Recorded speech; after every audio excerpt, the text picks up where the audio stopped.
엘버트러스의 똥으로 만든 나라라고 하는 책이 있습니다. 엘버트러스의 똥으로 만든 나라. 후르트 야스시라고 하는 일본 사람이 글과 그림으로 이렇게 표현했는데, 세계에서 가장 작은 공화국이면서 또 인구가 울릉도하고 비슷해요. 12,000명 정도 됩니다. 면적은 21km 평방킬로미터로 우리나라의 이제 용산하고 비슷합니다. 가덕주 정도의 크기고 세계에서 세 번째로 작은 나라입니다. 나우루 나라예요. 나우루 공화국. 나우루 언어를 쓰고 있고 영어와 기독교 인구가 92%입니다. 그러니까 영어를 쓰는 나라면서 기독교 인구가 92.63%니까 아주 뭐 기독교 국가라고 할 수 있어요. 이 섬이 그 새똥하고 산호초하고 섞여져서 비료 원료인 인광석을 만들어냈어요. 그래서 70년대 세계 부자들이 여기 다 비료회사들이 인광석을 사들이겠다고 여기로 다 몰려들었어요. 그리고 이것이 비싼 값에 팔리면서 엄청난 부를 이뤘어요. 얼마나 부자 나라냐면 70년대 80년대 세계 최고 부자 나라였어요. 미국보다 2배 잘 살았어요. 우리나라보다는 20배를 잘 살았어요. 돈을 휴지처럼 썼습니다. 80년대 1인당 국민소득이 지금 우리나라하고 비슷한 3만 불이에요. 세금이 없는 나라, 무상교육, 유학을 간다 그러면 공짜, 병원비 무료, 매년 생활비로 1억 원씩을 지급하는 그리고 고급 차를 그냥 줍니다. 메르세데스, BMW 이런 차들을 지급해 줬어요. 얼마나 이 나라가 부자였냐면 차를 끌고 가다가 기름이 떨어져요. 그럼 차를 새로 삽니다. 자가용 비행기로 외국 여행을 다니는 거예요. 돈이 떨어지면 정부에서 와서 돈 가져가라 그래요. 그럼 마음껏 갖다가 썼어요. 90년대 중반에 인광석 채굴량이 감소하기 시작해요. 그리고 이제 석유가 막 개발되고 하면서 이게 갑자기 가격이 떨어지기 시작했어요. 이 사람들이 풍족한 생활은 누리고 싶은데 이제 돈이 더 이상 나오질 않는 거예요. 그래서 마피아, 테러리스트 이런 사람들의 은신처로 제공되어졌어요. 그리고 3만 달러에서 2,500달러로 돈이 떨어졌어요. 그러면서 버려진 물건의 쓰레기장이 여기가 되어집니다. 그리고 잘 먹었기 때문에 전부 그 노동자들을 데려다 썼거든요. 국민의 80%가 초고도 비만의 당뇨, 기본적인 가정 일도 전혀 할 줄 몰랐어요.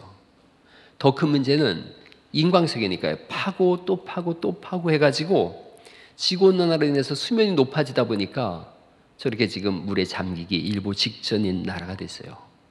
저게 나우루 공화국이에요. 나우루 공화국은 비극 속에 지금 살고 있어요. 성경에 저 비슷한 교회가 있어요. 라우디게아 교회예요. 풍요로워요. 모든 것이 다 넘쳐나는 것 같아요. 엄청난 자원을 가지고 있어요. 경제적으로 넘쳐나는 것 같은데 주님은 그들을 보면서 나우루 공화국 같다. 영적인 빈곤 속에 있다. 라우디게아 교회야. 너희야말로 오늘날로 말한다면 나우루 공화국 같지 않느냐. 이 라우디게아 교회는 우리가 지금 7번째 교회입니다. 에베소 교회에서부터 이렇게 외우자 그랬어요. 에서, 버드, 사빌라 이렇게 하자 그랬어요. 에베소, 서머나, 보가모, 드로아, 두아디라, 사데, 빌라델피아 그리고 이제 오늘 라우디게아입니다. 마지막 7교회 중에 마지막 교회예요. 터키 근방에 있어요. 상업이 아주 풍부한 잘 발달된 부유한 상업 도시예요. 근데 AD 60년에 큰 지진이 일어났거든요. 엄청난 지진으로 인해서 도시가 무너졌을 때 로마가 돈을 보냈는데 라우디게아는 돈 보내지 말라 그랬어요. 우리는 충분히 돈 많다. 그래서 자체적으로 도시를 재건했어요. 그런 거에 대한 자긍심이 대단했어요. 다양한 신전이 있었고 황제 숭배가 발달했어요. 그런데 이 지역은 물이 좀 부족해요. 그래서 물을 어디서 공급해 왔냐면 거기서 대략 한 7km에서 10km 정도 떨어진 곳에 히에라볼리라고 하는 곳이 있어요. 저기를 갔다 온 분들도 있을 거예요. 터키 여행하면 여기 파무칼레라고 하는 곳인데 옛날엔 히에라볼리라고 불렸어요. 여기를 솜의 성 이렇게 불리거든요. 여기서 물을 가져왔어요. 근데 저게 왜 저렇게 하얗냐 하면 저기에 석회질이 많아서 그래요. 온천이거든요. 저 전부 온천물이에요. 그런데 석회질이 많아요. 저기 있는 뜨거운 물이 이렇게 쭉 흘러내려오면서 이제 라우디게아에 물을 공급해요.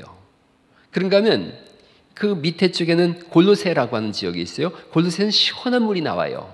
그러니까 히에라볼리에는 뜨거운 물이, 골로새에서는 차가운 물이 나오는데 이게 라오디게아쯤 오면 미지근한 물이 되어져요. 라오디게아 사람들은 늘 미지근한 물을 먹고 살아요. 그래서 예수님께서 이들을 향해서 말씀하는 거예요.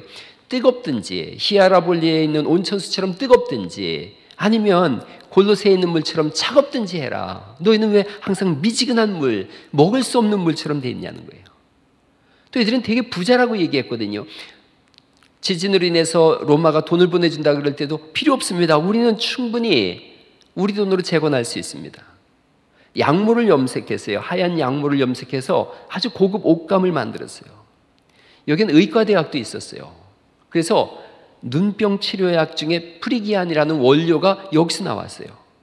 금융업이 성행해서 돈도 많고 약물을 통해서 또 돈을 많이 벌어들이고 안약이 있어서 의과대학이 있고, 예수님께서 이들을 향해서 너희 돈 많다 그러지? 그리고 눈을 잘 본다 그러지? 안과대학이 있어서. 그러면 주님 뭐라고 말씀하시냐면 17절 말씀을 한번 읽어보실까요?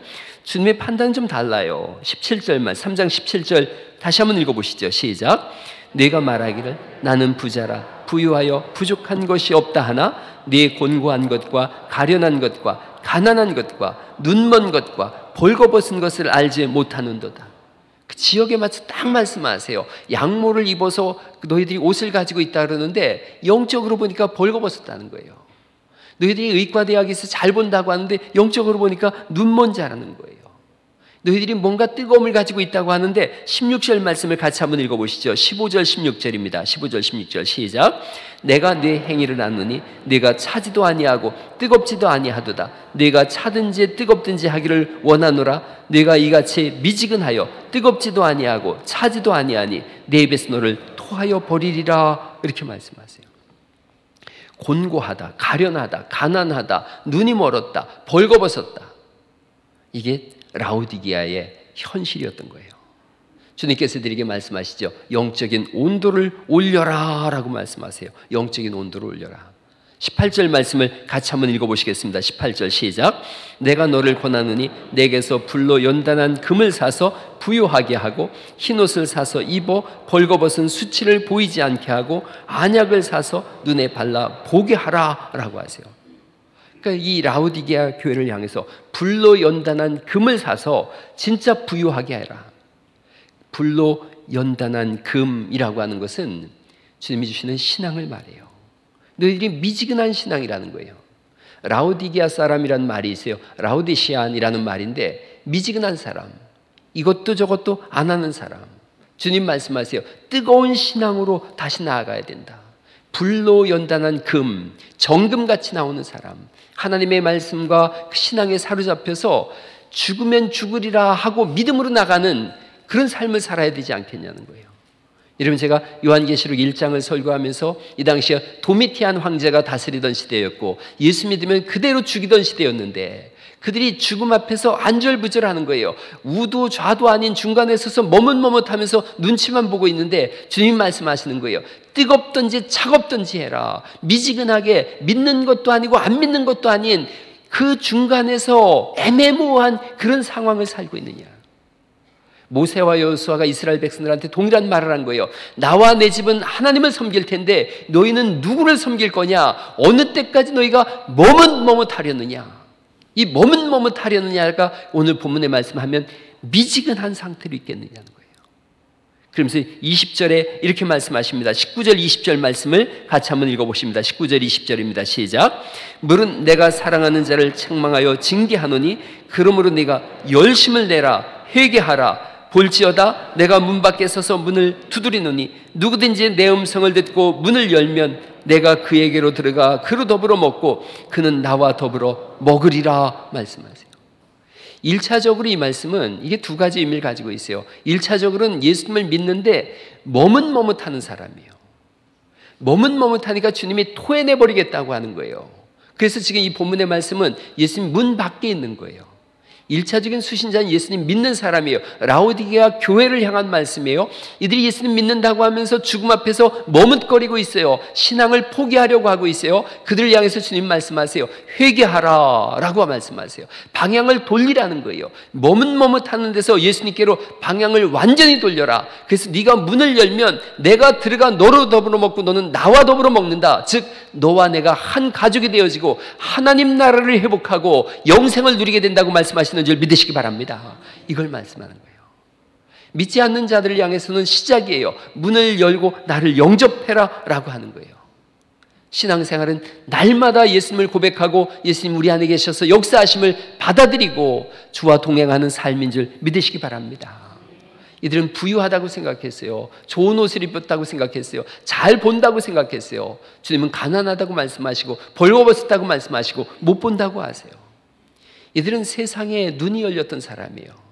우리가 새벽에 스가랴서 보면서 두로에 대한 말씀을 드렸는데 두로가 지혜로 왔다 그러거든요. 그 지혜가 세상적인 지혜였던 거예요. 돈 버는 지혜였던 거예요. 세상의 정치와 권력과 물질과 이런 것들에는 탁월했는데 하나님을 향해서 눈이 멀었던 거예요. 그러니까 주님 말씀하세요. 진정한 부유가 뭐냐 이거예요. 진정한 부유가 나우루 공화국처럼 먹고 마시고 그렇게 인생을 흥청망청 사는 게 진정한 부유인가?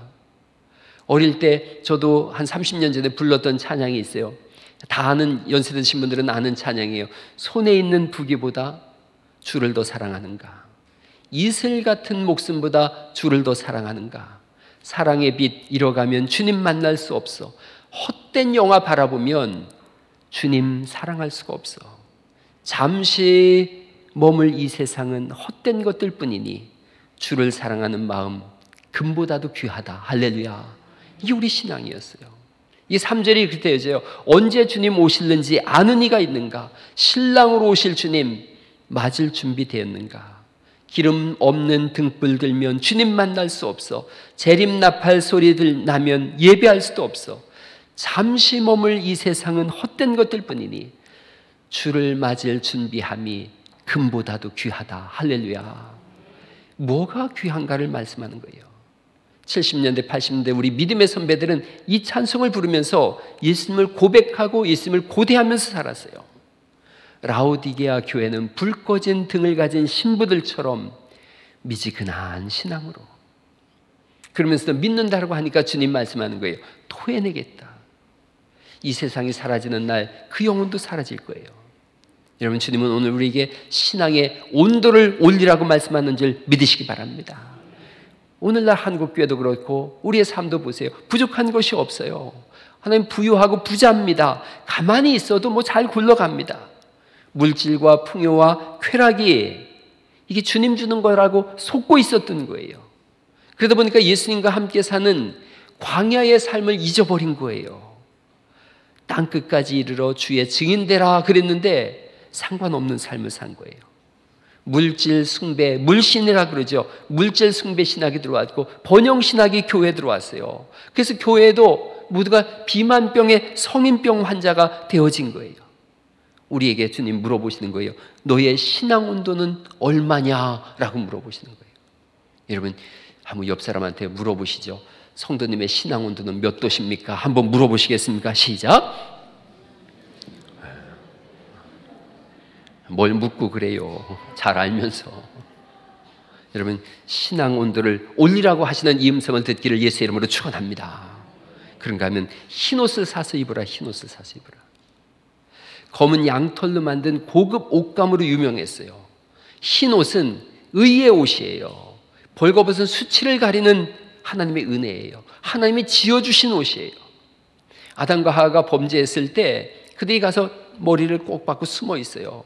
그냥 뭐 확 숨어 있는 거예요. 하나님께서 물으시죠. 아담아 어디 있느냐? 아담아 어디 있느냐? 일본말로 아담아가 대가리인데 머리를 확 박고 있으니까 아담아 네 머리 어디 있냐? 물으시는 거죠.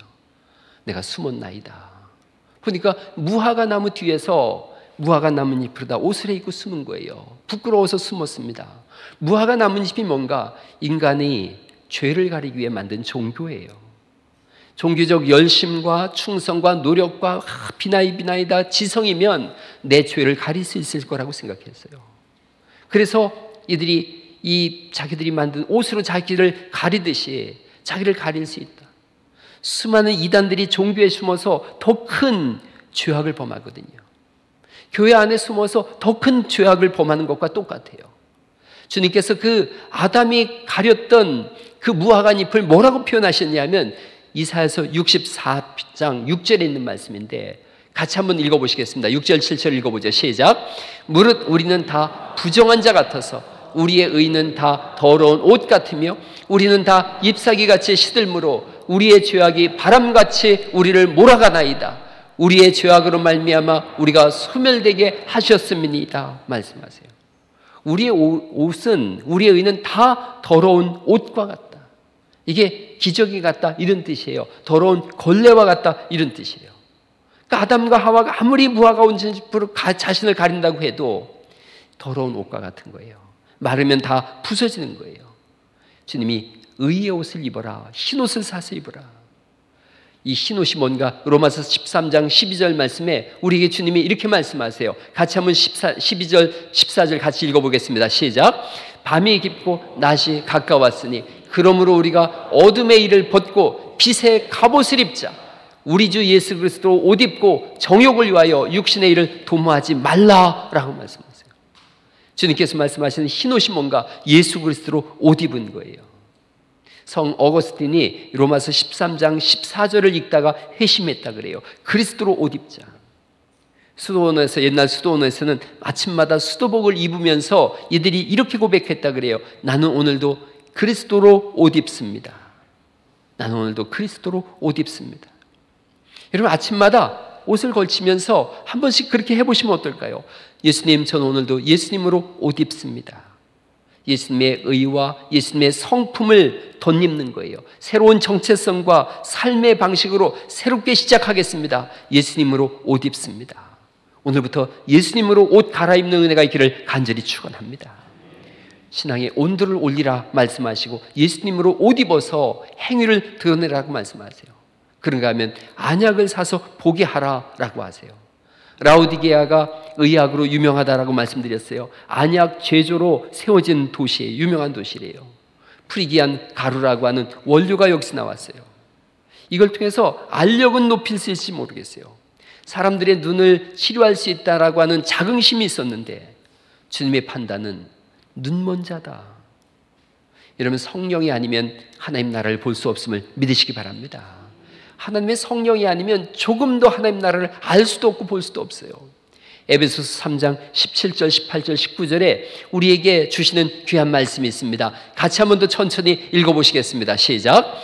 우리 주 예수 그리스도의 하나님 영광의 아버지께서 지혜와 계시의 영을 너희에게 주사 하나님을 알게 하시고 너희 마음의 눈을 밝히사 그의 부르심의 소망이 무엇이며 성도 안에서 그 기업의 영광의 풍성함이 무엇이며 그의 힘의 위력으로 역사하심을 따라 믿는 우리에게 베푸신 능력의 지극히 크심이 어떠한 것을 너희로 알게 하시기를 구하노라.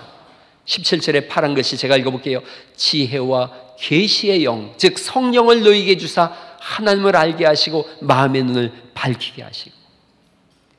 여러분 이 글을 이 에베소서 1장 17절부터 19절을 사도 바울을 통해서 쓰게 하셨는데 사도 바울이 이걸 쓸 때 얼마나 가슴이 벅찼을까요?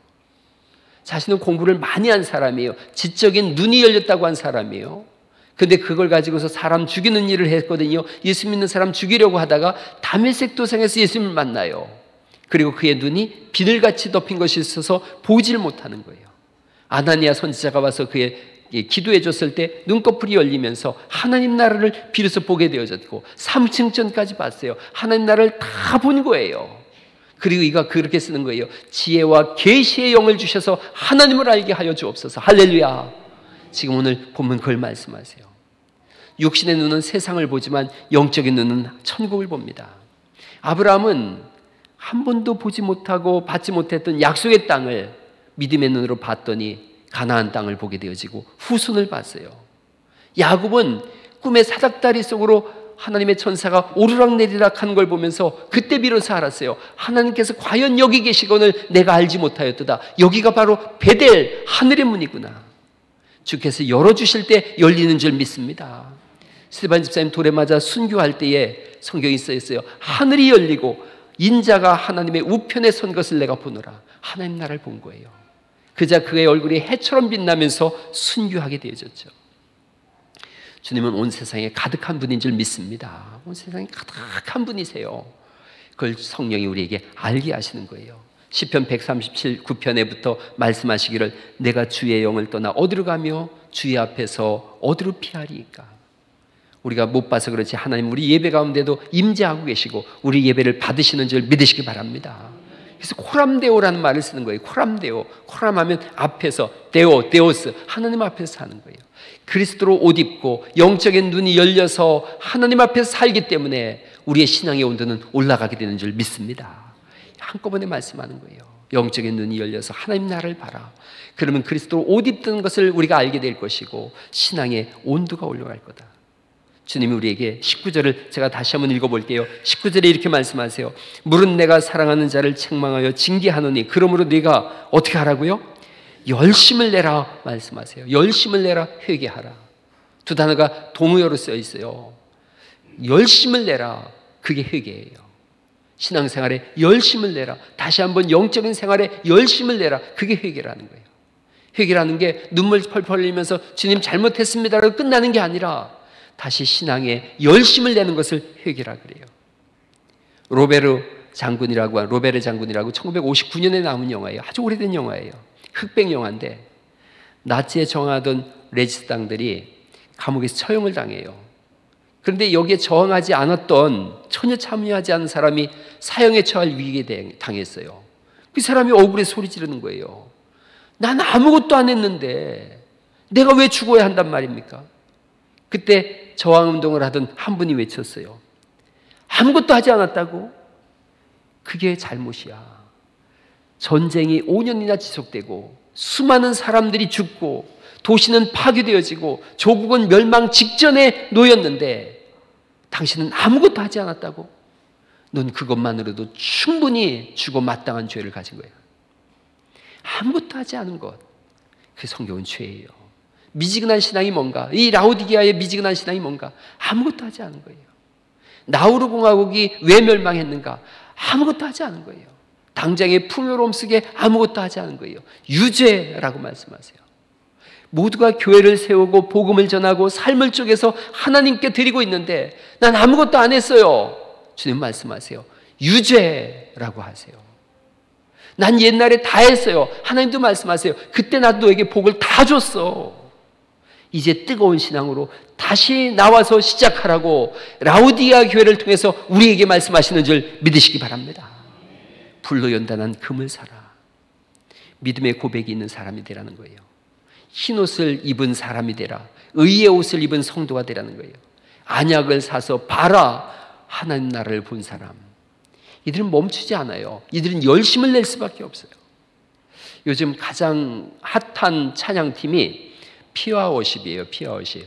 저도 전도 나갈 때 피어워십 잘 틀고 제 방에서도 크게 찬송 소리가 나면 제가 피어워십 틀어놓고 하거든요. 저번에 리더인 이동선 전도사예요. 한번 간증하는 걸 들어봤어요. 피어워십을 PRFIA 왜 이렇게 썼는가 물어봤더니 Faith in Action, Faith in Action, 믿음으로 실천하라, 믿음을 실천하라. 여기에 머리글자를 따서 피하라고 했다 그래요. 예배팀을 이끌었어요. 근데 이분이 뇌출혈로 쓰러져요. 뇌출혈로 쓰러져서 이틀 뒤에 깨어났는데 미각과 후각을 잃어요. 그리고 한쪽 귀가 들리지 않아요. 음악하는 사람한테 한쪽 귀가 안 들리는 게 치명적이에요. 이분이 그렇게 얘기하는 거예요. 날마다 말씀 안에서 바로 살려고 애쓰고 노력했고 그렇게 하나님 앞에 헌신했어요. 그런데 이해할 수 없는 일들이 찾아왔어요. 어떻게 할 건가? 이분은 이렇게 얘기해요. 그러하기에 더욱더 예수님 앞에 나아갑니다. 화가 나고 이해가 안 될 때 하나님을 더욱더 바라봅니다. 잠시도 찬송을 멈출 수가 없습니다. 그래서 더욱더 주님께 나아갑니다. 이게 faith in action이에요. 믿음을 실천하는 거예요. 제가 자랑을 자주 합니다. 제 자랑을 자주 하는데 그렇게 산 사람들이 많아서 그래요. 처음에 25살에 처음 교회 가서 제가 본 사람은 아내였어요. 그때는 연애도 안 했었는데 처음에 이렇게 봤어요. 21살 된 여자 대학생을 봤어요. 이렇게 보니까 예수님을 어떻게 믿는지를 보여주더라고요. 21살인데 수요 예배를 나가고 금요 철야를 나가고 새벽 기도를 나가요. 주일 예배를 하고 토요일 날 가서 청소를 합니다. 그리고 아르바이트를 해가지고 11조를 해요. 성가대를 합니다. 찬양을 수요일마다 알려주더라고요. 주일학교 교사를 하더라고요. 그래서 본대로 했어요. 저도 본대로 25살에 처음 교회 가서 주기도문 외우고 수요 예배, 금요 철야, 주일 예배, 새벽 예배, 토요일 날 제가 제대할 때 봉걸레를 팍 부러뜨리면서 그랬거든요. 내 평생에 이거 잡을 일은 없다. 그런데 토요일마다 그 봉걸레 잡고서 청소를 했어요. 주일 낮 예배, 오후 예배 했어요. 6개월쯤 지났더니 개척교회니까 목사님 그러시더라고요. 주일학교 교사를 하라고. 교사가 돼서 앉았는데 주일학교 애들은 12제자를 외우는데 난 못 외우고, 아브라함의 아들은 이삭이고 이삭의 아들은 야곱이라 그러는데 난 전혀 모르겠더라고요. 근데 주일학교 교사라고 거기 가서 설거지하고 청소하고 글을 했어요. 1년 뒤엔 중고등부 교사를 했어요. 당연히 그렇게 하는 줄 알았어요. 왜냐하면 거기에 제 또래 청년들이 다 그렇게 했거든요.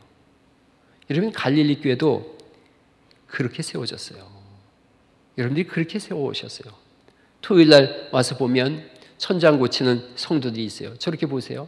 이게 보면 밑에서 바라보면서 이렇게 하라고 알려두면 붙이는 분이 있는가 하면, 저렇게 보이는 데서 일하는 분이 있는가 하면, 저 천장에 있는 두 사람 누군지 알아보겠어요? 노란 옷을 입은 사람 누구예요? 배 보고 알죠?